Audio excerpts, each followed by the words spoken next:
Hello दोस्तों, welcome to Exampur. हम हैं एग्जामपुर कलम से क्रांति। मैं अभिनंदन आप सभी का आपके अपने परिवार एग्जामपुर में अभिनंदन करता हूं। आज हम यहां पर डिस्कस करने वाले हैं एक शानदार सेशन आप लोगों के साथ जो रहेगा सुपर 30 का। सुपर 30 का एक बहुत ही बेमिसाल सेशन डिस्कस करेंगे जिसमें आप सभी चीज़ों को समझेंगे, समझते हुए मेरे साथ चलेंगे कि मैं कहना क्या चाहता हूं और मेरी क्या भावनाएं हैं। हर एक क्वेश्चन का आप खुद से आंसर करेंगे, तब जाकर ही आप बहुत अच्छे से एक्सपीरियंस हो सकते हैं और तब जाकर ही आपकी प्रैक्टिस हो सकती है। आज के सेशन की शुरुआत करते हैं।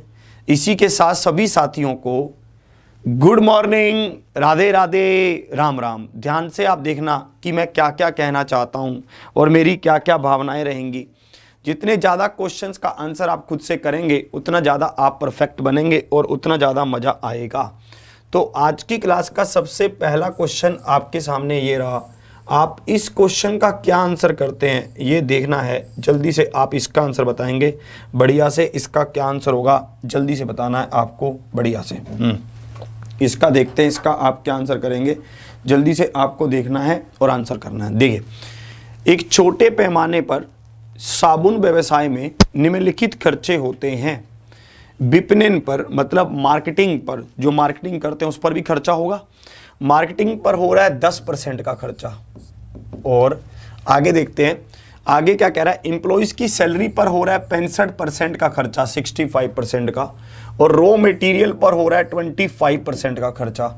If the business page A total salary of 65,000, ठीक है, यदि व्यवसाय 65,000 के कुल वेतन का भुगतान करता है तो इसका विपणन व्यय क्या है। बहुत ही सिंपल क्वेश्चन पूछा गया, जिनका भी आंसर आ रहा है 10,000। बहुत अल्टीमेट कर ले भाई साहब, बहुत ही गजब। कैसे, आपको यहां पर दे रखा था कि 65% एम्प्लॉइज की सैलरी दे रहा है और ये कह रहा है कि 65,000 रुपये दे रहा है। और हमें यहां पर कहा गया था कि मार्केटिंग पर 10% का खर्चा हो रहा है, तो आपको 10% का मान निकालना था कि 10% का मान क्या होगा। जो 10% का मान होगा वही इसका क्या होगा, उत्तर होगा। परसेंटेज से परसेंटेज कट गया भाई साहब, 65 एक कम 65 और ये कितना आया 1,000, तो क्या बन गया 10,000। 10,000 इसका क्या है, परम सत्य आंसर है। Option A is the right answer. Option A इसका क्या होगा, बिल्कुल सही उत्तर होगा। Option A is the right answer. बहुत गजब खेल गए आप, बिल्कुल सही। आगे बढ़ते हैं, अगला क्वेश्चन आपका क्या होने वाला है और देखते हैं अगले क्वेश्चन में आप कैसे कैसे खेलेंगे। जल्दी से आप देखेंगे इसमें कैसे कहना चाहता है, ठीक है। इस क्वेश्चन को देखिए, इसका आप क्या आंसर करते हैं। क्या आप इसका आंसर बता पाते, बताएंगे बढ़िया। एक शॉपिंग मॉल में एक वस्तु की लागत में 10% की वृद्धि हुई, फिर इसे 10% घटा दिया गया। शुद्ध वृद्धि या कमी प्रतिशत क्या है, ये आपसे पूछा गया। आंखों ही आंखों में होने वाला क्वेश्चन है। कुछ भी आपको ऐसा नहीं है जिसमें आपको ये ना आता हो। आप इसको आंखों ही आंखों में कर सकते हैं। कैसे, देखिए, इस क्वेश्चन में सबसे पहली बात तो सक्सेसिव लगेगा, ठीक है। जिनका भी आंसर आ रहा है 1% लॉस, भाई साहब बहुत ही गजब खेल रहे हैं आप, बहुत शानदार। कैसे, जिनका भी आंसर आ रहा है 1% डिक्रीज, कैसे आप इसमें सक्सेसिव लगा सकते हैं, कैसे आप सब चीज़ों को कर सकते हैं, ध्यान से देखना। जैसे मान लीजिए सामान आपके पास 100 रुपये का था, पहले हम डिटेल देखते हैं। आपने 10% बढ़ाया तो 110 का हो गया। फिर आपने 10% कम किया तो आपने 99 में बेचा। मतलब क्या हुआ कि आपने 100 रुपये के सामान को अब 99 में सेल कर दिया, तो 1% का क्या हुआ, लॉस हो गया। क्योंकि 100 के सामान को 99 में बेचेंगे तो 1 का आपको क्या होगा, 1 रुपये कम मिलेगा, लॉस हुआ। तो 1% का लॉस हुआ। एक तरीका तो ये था कि 1% डिक्रीज हो गया, 1% डिक्रीज, एक तरीका तो ये। अब दूसरा तरीका देखेंगे आप यहाँ पर सक्सेसिव लगा सकते हैं। कैसे लगेगा सक्सेसिव, बहुत आराम से लग जाएगा, कोई समस्या नहीं होगी। 1 सेकंड में देखेंगे आप। सक्सेसिव है क्या, सक्सेसिव है x प्लस में y प्लस XY अपॉन 100। आप कहेंगे सर हमने तो अलग अलग पढ़े हैं कि अलग अलग जगह का अलग अलग सक्सेसिव है। नहीं, ऐसा कुछ नहीं है, आपको इसी को ध्यान रखना है। देखो, यहाँ पर रेट बढ़ रहा है तो +10, रेट घट रहा है तो -10। प्लस और माइनस को गुना करेंगे तो माइनस ही होगा। आप यहाँ पर 10 से 10 को काटेंगे, 0 0 ये आपस में कट जाएगा, तो माइनस का 1% आएगा। -1% मतलब क्या हुआ, 1% डिक्रीज हो गया। Option D is the right answer, यही इसका उत्तर है। और आप इसको जानेंगे कैसे कि यहां पर सक्सेसिव लगेगा, ये भी बहुत इंपॉर्टेंट है। एक बात आप ध्यान रखना, जब कभी भी एक ही मूल्य को बढ़ाया जाए फिर घटाया जाए, एक ही मूल्य को या फिर दोनों बार बढ़ाया जाए या फिर दोनों बार घटाया जाए, वहां सक्सेसिव लग सकता है। वहां पर आपको सीधा ध्यान रखना है, एक ही मूल्य को आप कर रहे हैं छेड़खानी, तब आप वहां पर क्या कर रहे हैं, सक्सेसिव लगा सकते हैं, बहुत आराम से वहां पर सक्सेसिव लगेगा। आगे बढ़ते हैं, अगला क्वेश्चन आपका क्या होने वाला है, इस क्वेश्चन को देखेंगे, इसमें क्या कहना चाहता है, क्या आप इस क्वेश्चन का आंसर कर पाएंगे, ध्यान से देखेंगे आप। यहां पर कह रहा है निम्नलिखित में से कौन सी संख्या 4 से पूरी तरह से विभाज्य है। हमें बताना है कि इन संख्याओं में से कौन सी एक ऐसी संख्या है जो 4 से पूरी तरह से भाग होगी। हमें इसका रूल पता है कि 4 से भाग होने का रूल क्या है।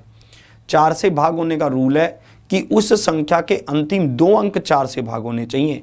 अगर किसी भी संख्या के अंतिम 2 अंक 4 से भाग हो रहे हैं तो वो संख्या 4 से भाग होगी। ये हमने पढ़ा था कहाँ पर, डिविजिबिलिटी के रूल में, सिंप्लीफिकेशन में या फिर नंबर सिस्टम में। हमें पता है कि 4 से भाग होने के लिए अंतिम 2 अंक 4 से भाग होने चाहिए। अगर मैं इनको देखूं, क्या ये 4 से भाग हो रहे हैं, नहीं, ये तो नहीं हो रहे। अगर मैं इनको देखूं, ये 4 से भाग हो रहे हैं, हाँ भाई, 4 एकम 4 और 9 चौके 36, तो ये बात बन रही है, या फिर 19 चौके 76, तो option B is the right answer. आप इन छोटी छोटी बातों का बहुत ध्यान रखेंगे। कोई भी संख्या 2 से कब भाग होती है, जब उसका अंतिम एक अंक 2 से भाग हो या फिर उसका इकाई अंक 2 हो। जब कोई भी संख्या 4 से कब भाग होती है, जब उसके अंतिम 2 अंक 4 से भाग हो या फिर, ठीक है। और कोई भी संख्या 8 से कब भाग होती है, जब अंतिम 3 अंक 8 से भाग हों। तो इसी पैटर्न पर आपको काम करना है। जब कभी भी ये ऐसा कहेगा तब आपको पूरी तरह से बात समझनी है।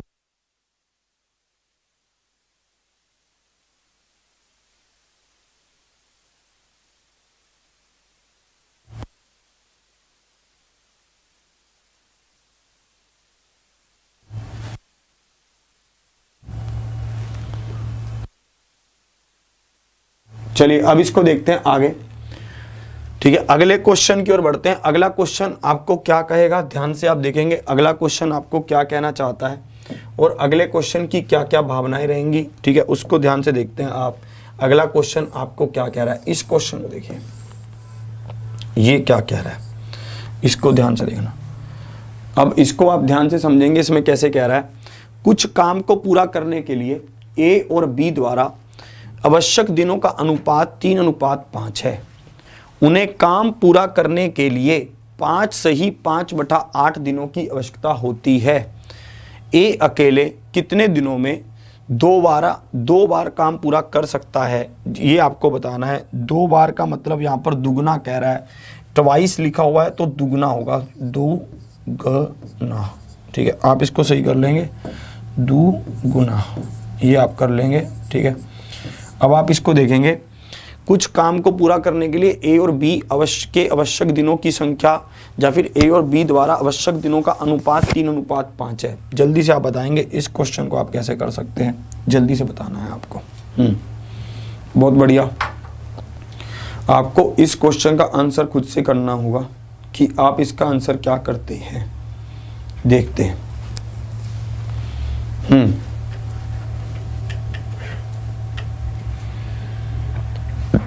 बताएं।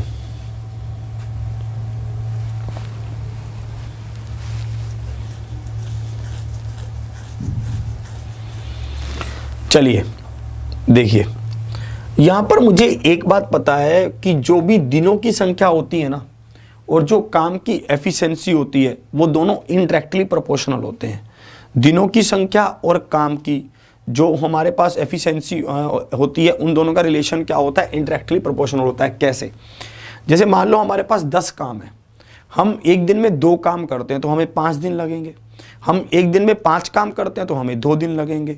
मतलब हमने अपनी एफिशिएंसी को बढ़ाया तो हमारे पास नंबर ऑफ डेज की संख्या क्या हो गई, कम हो गई।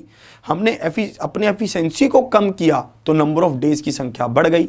तो मुझे एक बात समझ आ गई कि दिनों की संख्या और एफिशिएंसी की संख्या इंडायरेक्टली प्रोपोर्शनल है।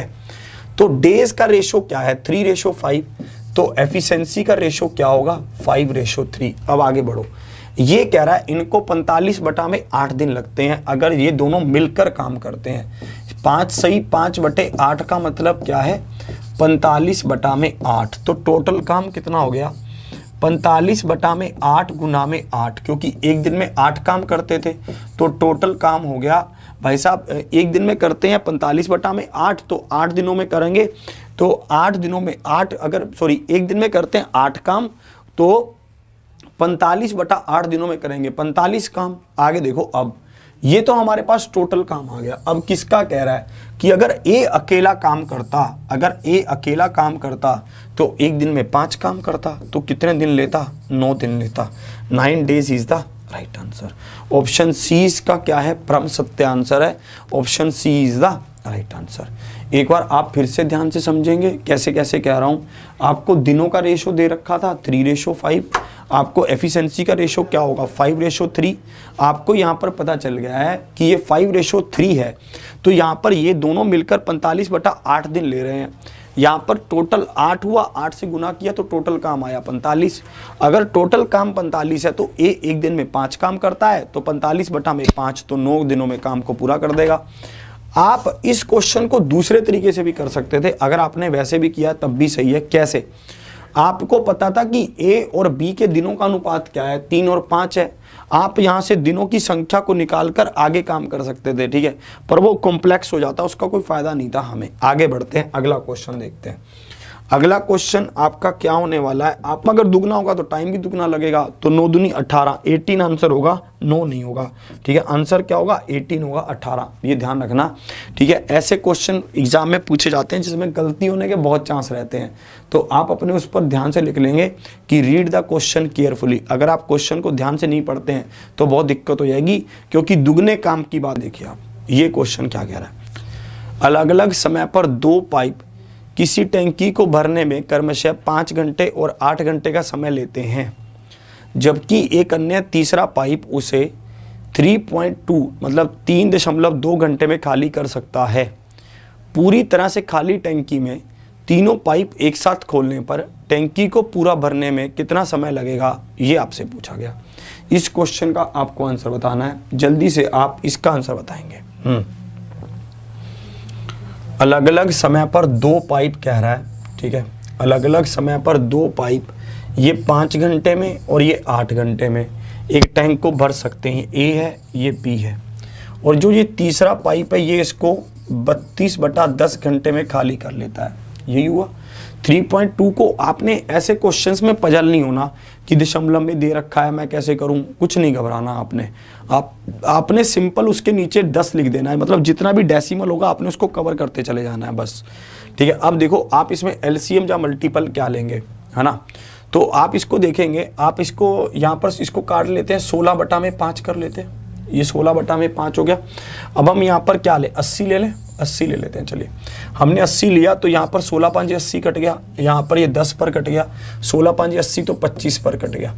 अब देखो यहाँ पर हो क्या रहा था, ये 26 काम करते सब मिलकर और ये 25 पानी बाहर निकाल देता, तो 1 यूनिट पानी डलता 1 घंटे में, यही होता। अब देखो पूरी तरह से खाली टैंक में तीनों पाइप एक साथ खोलने पर टैंक को भरने में 80 घंटे लगेंगे। कितने घंटे 80 घंटे। तो 80 घंटे का मतलब क्या हुआ 80/24, 8 एकम 8, 8 तिया 24, मतलब 3 सही 1/3 दिन। 1/3 दिन का मतलब क्या होता है, 24 किसे मल्टीप्लाई कर लेंगे तो 8, मतलब 3 दिन 8 घंटे। तो option D is the right answer. 3 दिन 8 घंटे, option D is the right answer. ये क्वेश्चन आपसे पूछा गया था। इस तरह के क्वेश्चन भी आपसे पूछे जाते हैं। डेसिमल वाले क्वेश्चन में आपने बिल्कुल भी घबराना नहीं है। जब कभी भी डेसिमल की बात करेगा तो आपको उसको सीधा सीधा सिंपल फॉर्म में चेंज कर लेना है, फ्रैक्शन फॉर्म में। एक बार फिर से आप ध्यान से देखेंगे, ए 5 घंटे में टैंक को भर सकता है, बी 8 घंटे में भर सकता है, सी इसको 3.2 आवर्स में खाली कर सकता है, मतलब 32/10 घंटे में खाली कर सकता है। तो आपको यहाँ पर इसको सेट कर लेना था। ये 16/5 बना, टोटल आया 80, 16, 10, 25। हमने पूरे गेम को सेट किया, क्या आया 3 घंटे 3 दिन 8 घंटे आया। अगले क्वेश्चन की ओर बढ़ते हैं। अगला क्वेश्चन आपका क्या है, इसको देखेंगे आप, इसमें क्या कह रहा है इसको ध्यान से देखेंगे। x और y की वर्तमान आयु का अनुपात 3:4 है। 5 साल पहले उनकी उम्र का अनुपात 5:7 था। y की वर्तमान आयु क्या है, हमसे y की वर्तमान आयु पूछी गई। इस क्वेश्चन का आपको आंसर बताना है जल्दी से कि इसका आंसर क्या होगा, बताएं।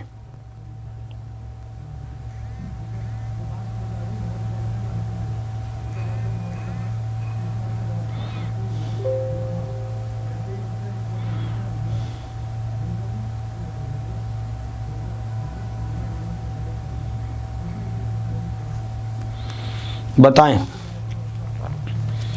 x और y की वर्तमान आयु का रेशो था, अनुपात था 3:4। x और y की बात कर रहा था, क्या था 3:4। 5 साल पहले कह रहा है, ठीक है, तो 5 साल पीछे जाएंगे। रेशो क्या है 5:7, यही होगा। तो अब मुझे बताएं यहां पर अंतर कितना है, एक बात बताएं। अंतर तो दोनों का अलग अलग है, 5 में से 3 गया 2, 7 में से 4 गया 3, ये तो अंतर अलग अलग है, तो अंतर बराबर करेंगे। नीचे वाले अंतर से ऊपर मल्टीप्लाई, ऊपर वाले अंतर से नीचे मल्टीप्लाई, ये बनेगा 6 और 8, 5 और 7, तो अंतर कितना हो गया 1। 1 किसके बराबर 5 के। हमसे y की आज की उम्र पूछी गई है ना। y की आज की उम्र क्या है 8 है, मतलब 8 5 40, 40 इज द राइट आंसर। 40 इसका क्या है परम सत्य आंसर है, 40 इज द राइट आंसर। 40 इसका क्या है बिल्कुल सही उत्तर है, 40 इज द राइट आंसर। ये सब क्वेश्चंस आपसे पूछे जाते हैं। हमें रेशो उम्र दे रखा होता है, ठीक है। एज का एक क्वेश्चन आपके एग्जाम में आना ही आना है। एज के एक क्वेश्चन को पूछेगा ही पूछेगा। इस क्वेश्चन को देखेंगे।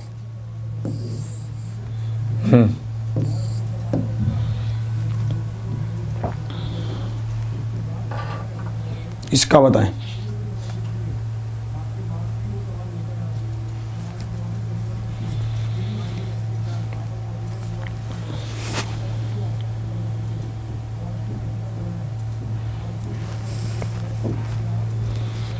इसका आंसर आप देखेंगे, इसका आंसर क्या होगा जल्दी से बताएंगे।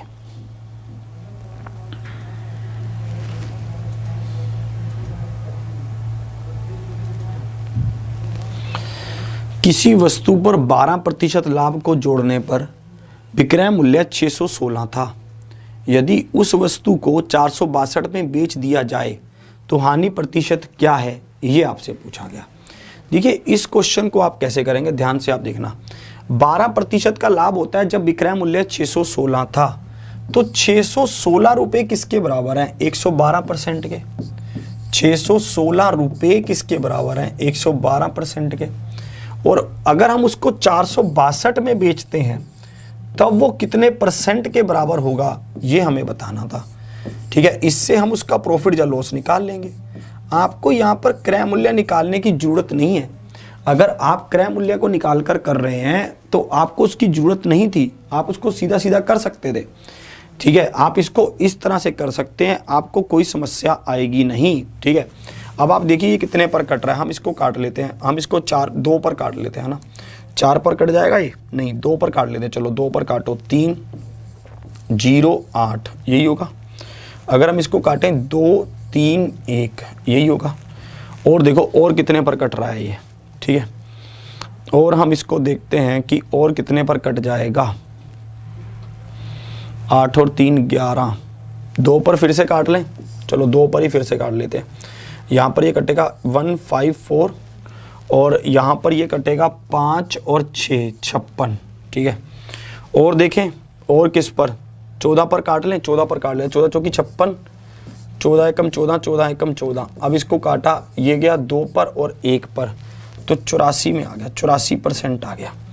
मतलब क्या हो गया, जो सामान पहले 100% का था अब 84% का रह गया, तो आपको क्या हो रहा है, 16% का लॉस हो रहा है, 16% का आपको लॉस हो रहा है। तो 16% इज द राइट आंसर। 16% इसका क्या है, बिल्कुल सही उत्तर है ऑप्शन डी। एक बार फिर से ध्यान से देखेंगे आप इस क्वेश्चन को क्रय मूल्य निकाल कर भी कर सकते थे कि क्रय मूल्य हमारे पास इतना था, हमारे पास विक्रय मूल्य आ रहा है 616 12% के लाभ पर, तो हम इससे 100% का मान निकालें, वो क्रय मूल्य आ जाए, कॉस्ट प्राइस आ जाए, फिर हम उससे अंतर निकाल लें, फिर हम उसको हानि परसेंटेज निकालें, लॉस परसेंटेज निकालें, वैसा भी कर सकते हैं। पर ज़रूरत क्या है, जब ये क्वेश्चन हमारा सिंपल हो रहा है। आगे देखें और अगले क्वेश्चन की ओर बढ़ता हूं। अगला क्वेश्चन आपका क्या होगा, इसको ध्यान से देखिए। क्या आप इस क्वेश्चन का आंसर कर पा रहे हैं? क्या आप इस क्वेश्चन का आंसर कर पाएंगे? ध्यान से आप देखना। देखिए, इस क्वेश्चन में आपको सीधा ध्यान रखना है, हम इसके बारे में डिस्कस भी कर चुके हैं, आपकी थोड़ी हेल्प कर देता हूं। इसमें एक प्रॉपर्टी होती है cosecant square theta minus cot square theta is equal to 1। ये ध्यान रखना, cosecant square theta minus cot square theta is equal to 1। ये आप क्या करना, ध्यान रखना कि ये इंप्लीमेंट होगा कैसे। अब आप देखेंगे कोसिकेंट, आपको यहां पर कोट का वैल्यू दे रखा है ना,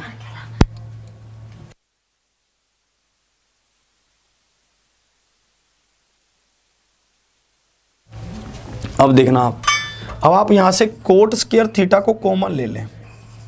आप जैसे ही कोट स्क्वायर थीटा को कॉमन लेंगे, अंदर क्या बचेगा, 1 प्लस में कोट स्क्वायर थीटा ही बनेगा। या फिर आप कह लो कि यहां पर कोट स्क्वायर थीटा प्लस 1 बचेगा, बात तो एक ही है। अब मैं इसको चेंज किस में करना है, मुझे चेंज करना है कोसिकेंट में। मुझे कैसे पता, क्योंकि भाई साहब ये इसी फॉर्म में तो आंसर है। तो मुझे पता था कि कोसिकेंट स्क्वायर थीटा किसके बराबर होता है, 1 प्लस में कोट स्क्वायर थीटा के बराबर। ठीक है, तो आप 1 प्लस में कोट स्क्वायर थीटा की जगह पर कोसिकेंट स्क्वायर थीटा लिख सकते हैं ना। इसी तरह से हम कोट स्क्वायर थीटा की जगह पर क्या लिख सकते हैं, कोट स्क्वायर थीटा की जगह पर लिख सकते हैं कोसिकेंट स्क्वायर थीटा माइनस 1 लिख सकते हैं। कोट स्क्वायर थीटा उधर चला जाएगा, तो हम लिख सकते हैं कोसिकेंट स्क्वायर थीटा माइनस 1 लिख सकते हैं कोट स्क्वायर थीटा की जगह पर। आप जैसे ही इसको मल्टीप्लाई करेंगे, ये क्या बन जाएगा, ये बन जाएगा cosecant 4 theta minus cosecant square theta. ये हमसे पूछा ही गया था। मतलब कहने का ये है कि जो कोट की पावर 4 थीटा प्लस में कोट स्क्वायर थीटा का मान अगर 3.6 दे रखा है, तो इसका मान भी क्या हो जाएगा, 3.6 ही हो जाएगा। ये दोनों बराबर ही हैं, तो ऑप्शन डी क्या है, बिल्कुल सही उत्तर है। Option D is the right answer. ये दोनों क्या हैं, बराबर ही हैं, बस इनको लिखने का तरीका बदल गया है। ठीक है, ये दोनों इक्वल हैं, कोट 4 थीटा प्लस में cot square theta is equal to cosecant 4 theta minus में कोसिकेंट स्क्वायर थीटा। ये दोनों बराबर हैं, बस इनको लिखने का तरीका अलग अलग है ना। एक बार फिर से बता रहा हूँ, आप कोट स्क्वायर थीटा को कॉमन निकाल सकते हैं, अंदर क्या बचेगा, 1 plus coat square theta. 1 plus coat square theta की जगह पर कोसिकेंट स्क्वायर थीटा लिख सकते हैं, और यहाँ पर कोट स्क्वायर थीटा की जगह पर कोसिकेंट स्क्वायर थीटा माइनस 1 लिख सकते हैं। आप इसको अंदर मल्टीप्लाई करेंगे, आपके पास क्या बन जाएगा, कोसिकेंट 4 थीटा माइनस में कोसिकेंट स्क्वायर थीटा। मतलब ये दोनों क्या हैं, बराबर हैं।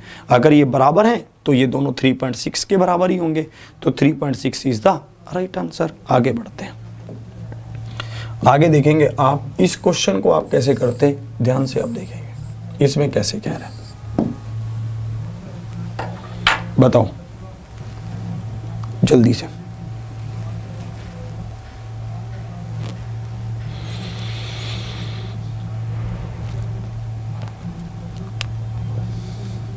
बताएंगे आप,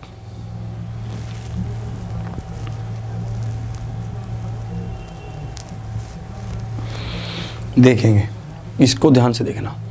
देखिए 2 की पावर 8 है ना, -1 है। मैं इसको क्या लिख सकता हूँ, मैं 2 की पावर 4 का होल स्क्वायर माइनस 1 का होल स्क्वायर लिख सकता हूँ। ए स्क्वायर माइनस बी स्क्वायर होगा। ये √2 है, मतलब 2 की पावर 1/2 है। तो 12 की पावर 1/2 हो जाएगी, तो मतलब 2 की पावर 6 हो जाएगी। 2 की पावर 6 हो जाएगी, ये होगा ना। अब देखो इसको मैं क्या लिख सकता हूँ, इसको लिख सकता हूँ 2 की पावर 4 + 1 और 2 की पावर 4 - 1, यही लिख सकता हूँ। नीचे क्या होगा, 2 की पावर 6, यही होगा। अब देखना आप, ठीक है, अब आप देखना 2 की पावर 4 क्या होता है, 2 दूनी 4, 4 दूनी 8, 8 दूनी 16, 16 और 1 17, गुना में ये क्या होगा, 16 में से 1 गया 15, ये होगा। नीचे क्या है, 2 की पावर 6, 2 की पावर 6 क्या होता है, 2 दूनी 4, 4 दूनी 8, 8 8 64 होता है। तो भाई साहब एक तो मुझे पता चल गया था कि ऊपर जिसका इकाई अंक 5 होगा और भाई साहब नीचे 64 होगा, वही उत्तर होगा। तो option A is the right answer. नहीं तो आप मल्टीप्लाई भी कर सकते थे, ठीक है। 17 5 या फिर 15 7, 17 5 85, नहीं 15 7 कर लो, 15 7, ठीक है, आपके पास यहाँ पर हो जाएगा, ठीक है, 105 और यहाँ पर हमें पता चल जाएगा 15 15 और 10 25, तो 255/64, यही उत्तर है। एक बार आप फिर से ध्यान से देखेंगे, जब कभी भी पावर के ऊपर पावर होती है तो वो मल्टीप्लाई होती है। यहाँ पर था 2 की पावर 8, मैं इसको क्या लिख सकता हूँ, 2 की पावर 4 की पावर 2, है ना। ये क्या बन गया, a² - b² बन गया। इसको क्या लिख सकते हैं, a + में b × a - में b। ये नीचे क्या बन गया, √2 की पावर 12, 12 का हम क्या कर देंगे, रूट का मतलब क्या होता है, आधा, तो मतलब 2 की पावर 12 का आधा मतलब 6, तो 2 की पावर 6 बन गया। ये क्या बना हमारे पास, a² - में b², a + में b × में a - में b।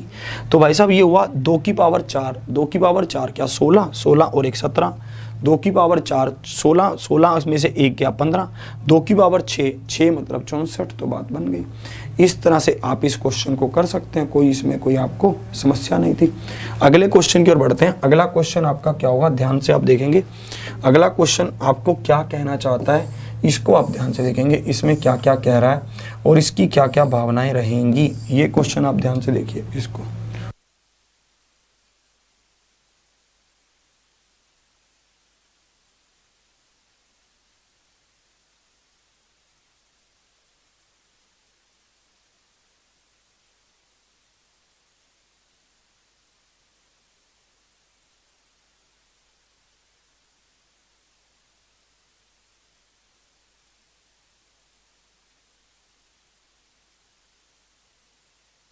चलिए, ये क्वेश्चन आपको दिया गया, दिए गए प्रश्न को पढ़ें और निर्णय लें कि प्रश्न का उत्तर देने के लिए निम्नलिखित में से कौन सी जानकारी प्राप्त है।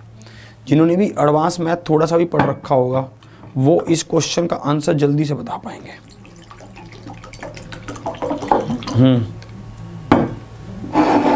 बताएं जल्दी से।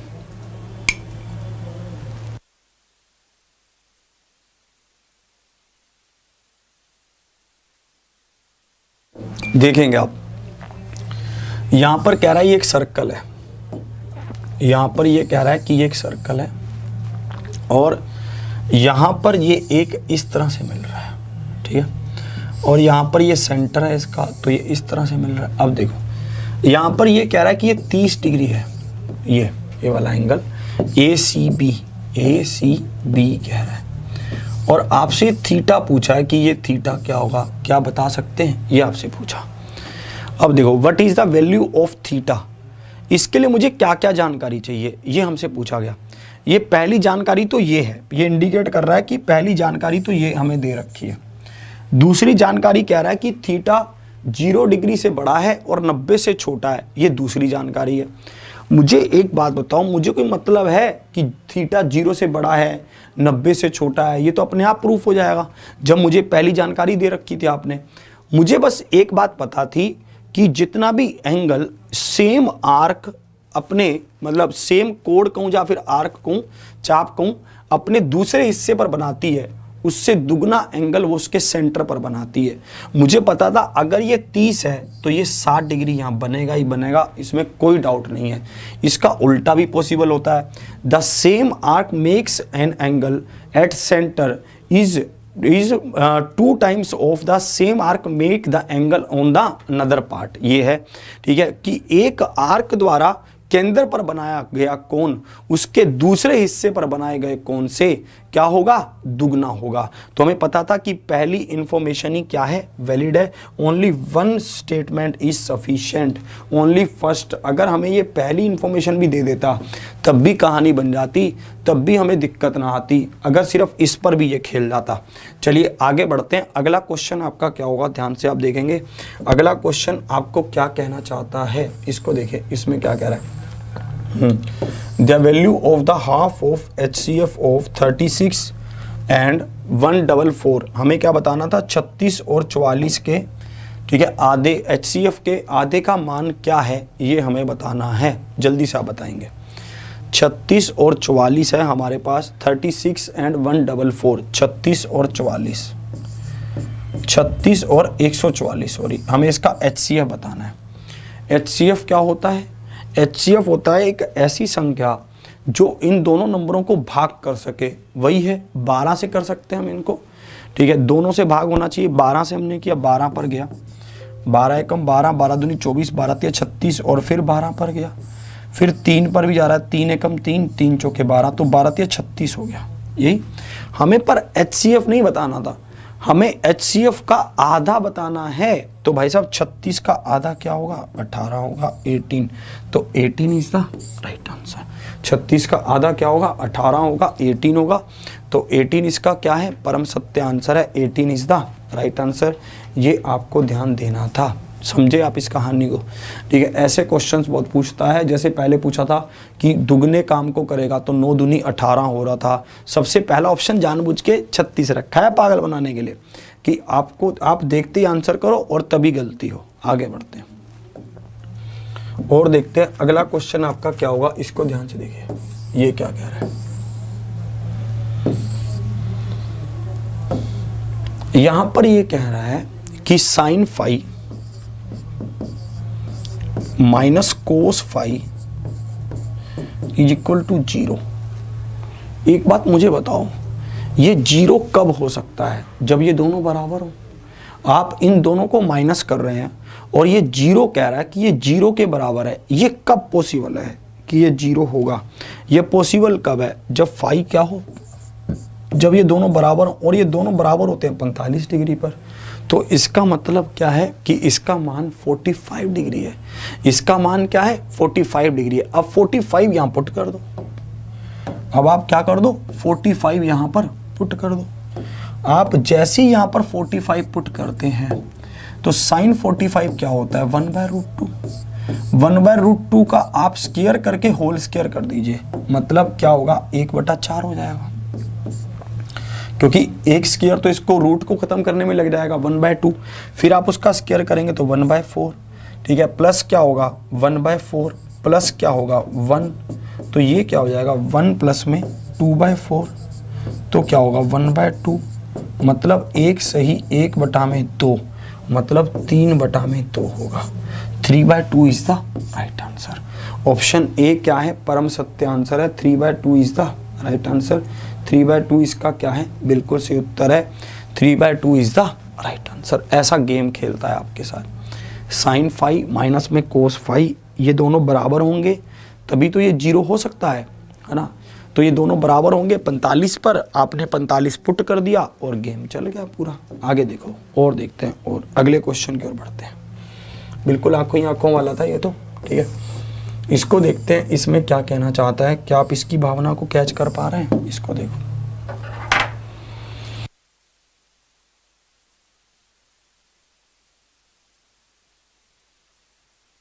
चलिए, इनलेट पाइप ए 32 घंटे में एक कुंड भर सकता है, जबकि आउटलेट पाइप बी 40 घंटे में भरा हुआ पानी निकाल सकता है। दो पाइप एक साथ खोले जाते हैं जब कुंड खाली होता है, लेकिन आउटलेट पाइप बंद हो जाता है जब कुंड 3/4 भर जाता है। पूरे कुंड को भरने में कितने घंटे लगेंगे, ये आपसे पूछा गया। इस क्वेश्चन का आपको आंसर बताना था, जल्दी से आप बताएंगे बढ़िया से। देखिए कैसे कैसे गेम खेलेंगे आपको मैं बताता हूँ, देखिए ध्यान से आपको खेलना था। कुछ था नहीं वैसे खास, यहाँ पर 32 है, यहाँ पर 40 है, यहाँ तक बात क्लियर। 8 पर हम काटें, 8 4 5, 160 ले लें, है ना। एलसीएम या मल्टीपल 160 हो गया, ठीक है। अब देखो ये इनलेट पाइप है और ये आउटलेट पाइप है, यही तो है। और अब देखो यहाँ पर ये गया 5 पर और यहाँ पर ये गया 4 पर। आगे देखना, ये तो माइनस का होगा। 2 पाइप एक साथ खोले जाते हैं जब कुंड खाली होता है, लेकिन आउटलेट पाइप भी बंद हो जाता है जब कुंड 3/4 भरा होता है। हमें सबसे पहले तो कुंड को 3/4 भरना है। कुंड को 3/4 भरने में कितना समय लगेगा, मतलब 120 भरना है। अब भाई साहब ये 4 पानी डालेगा, ये 5 पानी डालेगा, ये 4 पानी निकाल देगा।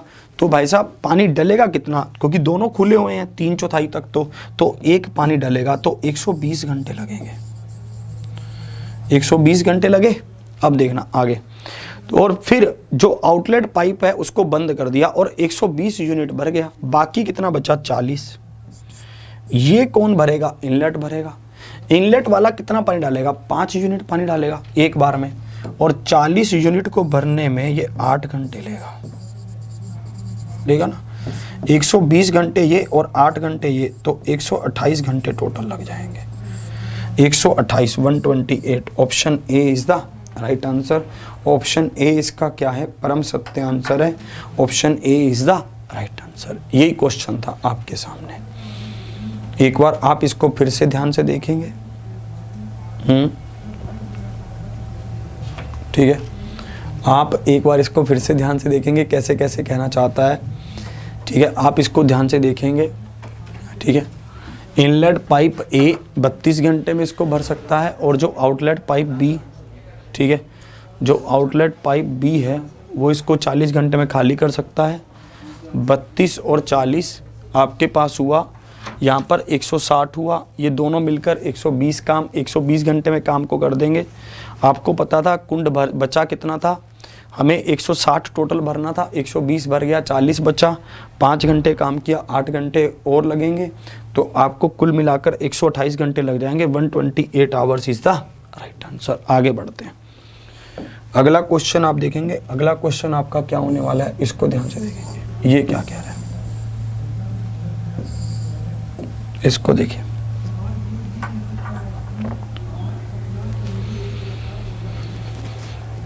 ये रहा, ए बी सी है 152, 177 and 266 marbles. A B C के पास क्रमशः 152, 171 और 266 मार्बल्स हैं। वे इन मार्बल्स को ऐसे भागों में विभाजित करने का निर्णय लेते हैं जैसे कि सभी भागों में समान संख्या में मार्बल्स होते हैं। इसके अलावा वे मार्बल्स ना ही दे सकते हैं ना ही ले सकते हैं। बनाए जा सकने वाले भागों की न्यूनतम संभव संख्या ज्ञात कीजिए कि न्यूनतम संभव संख्या क्या होगी। ये क्वेश्चन आपको बताना है। जल्दी से आप इसका आंसर करेंगे बढ़िया से।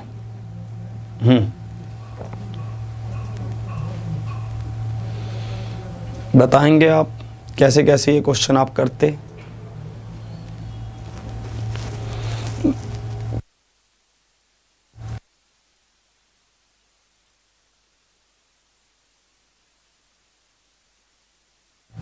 चलिए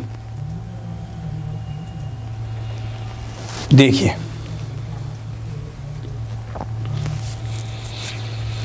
आप इस क्वेश्चन को देखते हैं। यहां पर ये कह रहा है कि एबीसी क्रमशः 152, ठीक है, 171 और 266 मार्बल्स हैं उनके पास। वे इन मार्बल्स को ऐसे भागों में विभाजित करने का निर्णय लेते हैं जैसे कि सभी भागों में समान संख्या में मार्बल्स होते। तो हमें इस क्वेश्चन को देखकर क्या समझ आ रहा है, हमें इस क्वेश्चन को देखकर ये समझ आ रहा है कि यहाँ पर क्या इम्प्लीमेंट होगा। यहाँ पर इम्प्लीमेंट होगा HCF एंड LCM। अगर हम मार्बल्स को बराबर संख्या में विभाजित करना चाहते हैं तो हमें इनको एक ऐसी संख्या से भाग करना होगा जिससे ये मार्बल सभी के अंदर बराबर भाग हो जाएं, ठीक है। तो आपको इसमें, तो आप इसको देखेंगे, ठीक है। तो आप इसको ये क्वेश्चन इंपॉर्टेंट है, आप इसको घर से करके लेकर आएंगे, ठीक है। आप इस क्वेश्चन को घर से करके लेकर आएंगे। इसमें कैसे कैसे आप आंसर करते हैं ये देखते हैं, ठीक है। तो आज के सेशन को हम यहीं तक रखते हैं। तो आपके लिए होमवर्क था, पिछला क्वेश्चन आप उसका ऑफलाइन कमेंट करके बताएंगे कि कैसे कर सकते हैं। HCF LCM से रिलेटेड क्वेश्चन है, ये मैं आपको बता देता हूँ। आप सेशन को शेयर करिए, लाइक कीजिए। अगर आपने अभी तक एग्जामपुर परिवार को सब्सक्राइब नहीं किया है तो सब्सक्राइब कर लीजिए, ताकि ऐसा ना हो कि आप पीछे रह जाएं, सब आगे निकल जाएं। और आप सबके साथ बिल्कुल मस्त तरीके से शेयर करते रहें, बने रहिए एग्जामपुर के साथ। एग्जामपुर ऑफिशियल ऐप को भी डाउनलोड कर लीजिए और एग्जाम वहाँ पर आप ले सकते हैं परिवर्तन बैच को, और भी बाकी सब कोर्सेज को आप वहाँ पर देख सकते हैं। मिलता हूँ आपसे रात को 9 बजे भी, ठीक है। और डेली ये क्लासेस चल रही हैं आपके लिए, आपके शानदार भविष्य के लिए। इसी के साथ ऑफलाइन कमेंट करके बताइए कि सेशन कैसा लगा। जय हिंद, जय